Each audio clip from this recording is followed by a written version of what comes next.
40 meters of white water dropping into an emerald pool. Framed by walls of green that have not changed in centuries. This is Salto El Limón, tucked deep inside the Samaná Peninsula where the Atlantic meets the Caribbean.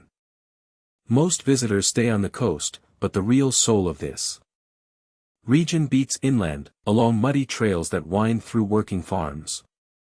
Today we leave the pavement behind to find the waterfall the guidebooks mention but few truly experience. The journey itself writes the memory long before the water comes into view. The adventure begins in the small community of El Limón, where the road turns to dirt and the air thickens with the scent of wet earth and blooming heliconia.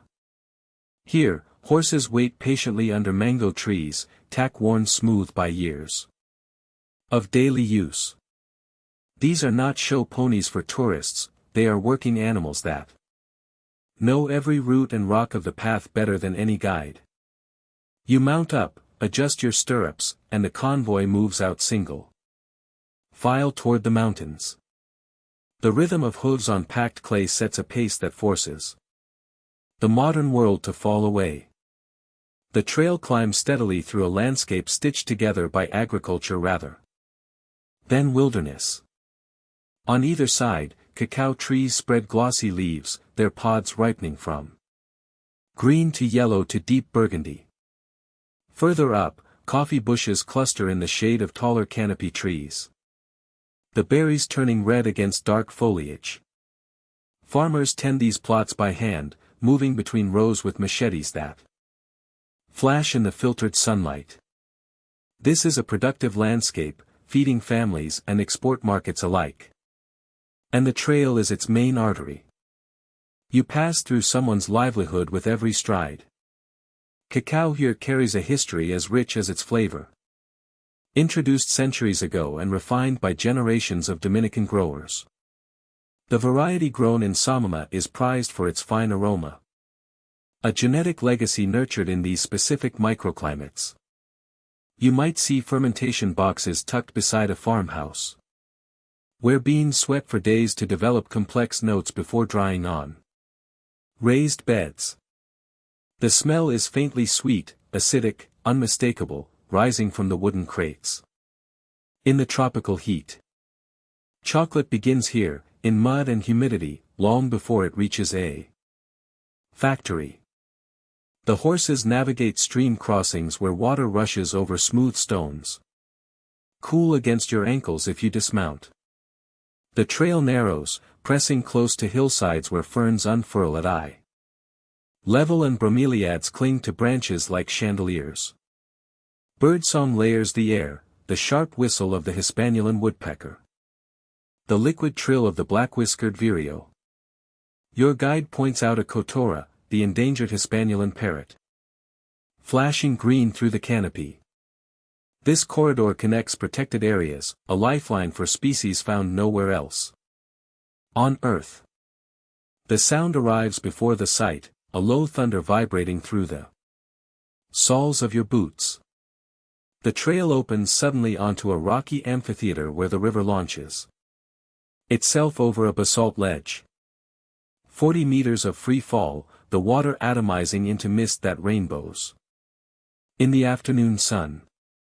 The pool below is a perfect circle of jade, fed by the plunge and draining through a boulder choke downstream.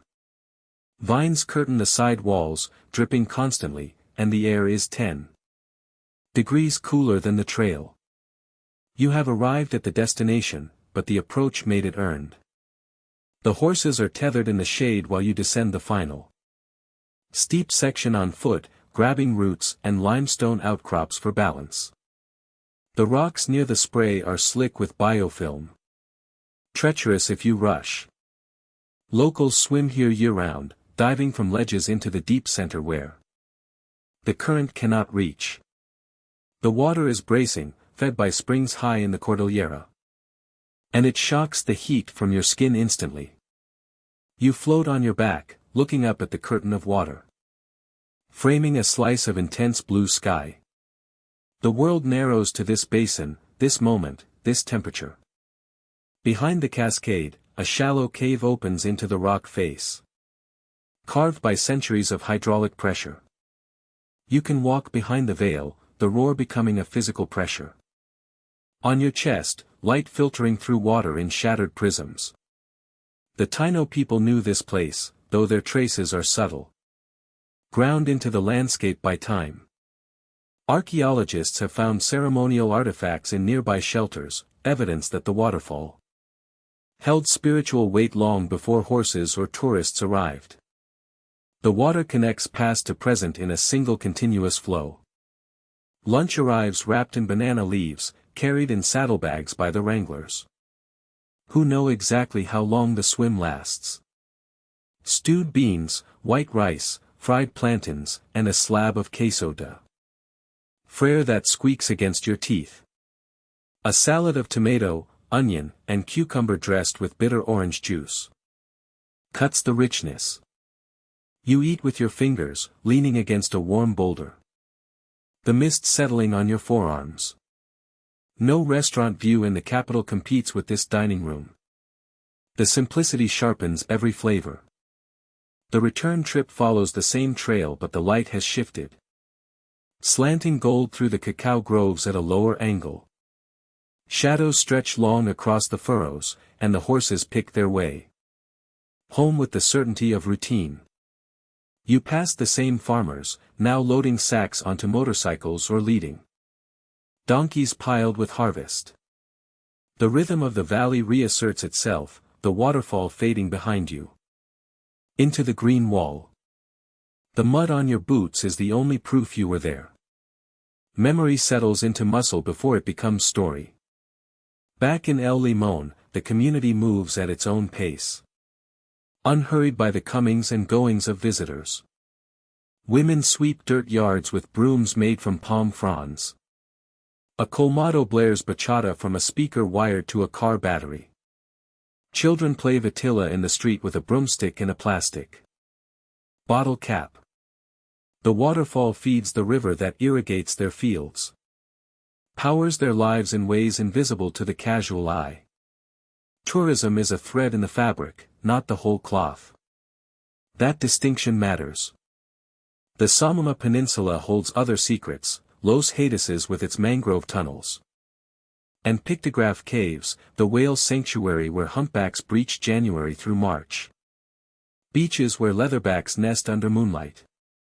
But Salto El Limón remains distinct because access demands effort. And effort filters the crowd. You cannot drive to the edge. You must ride, walk, sweat, and swim. That friction preserves the place. It ensures the water still falls into a pool that feels discovered. Even on your second visit. Conservation here walks a tightrope. The trail crosses private land, maintained by agreements between landowners, guides, and the Ministry of Environment. Erosion is a constant battle on the steeper sections.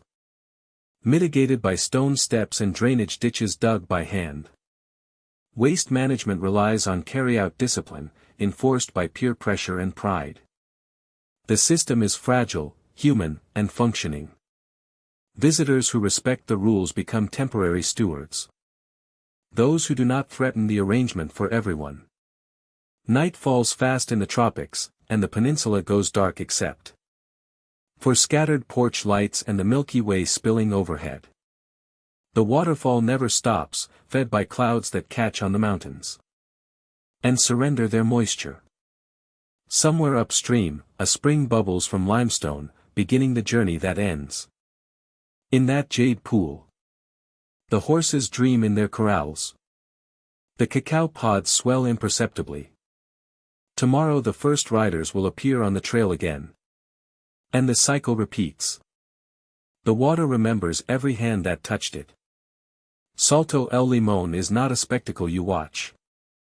It is a landscape you enter, a current you join for a few hours. The mud, the horses, the cacao scent, the cold shock of the pool, the taste of banana leaf rice, these are the coordinates. You leave with damp hair and sore thighs and a quieter mind. The peninsula keeps its rhythm. The water keeps falling. And if you listen closely on the drive back toward the coast, you can still hear it in your fingers. That is the souvenir that lasts.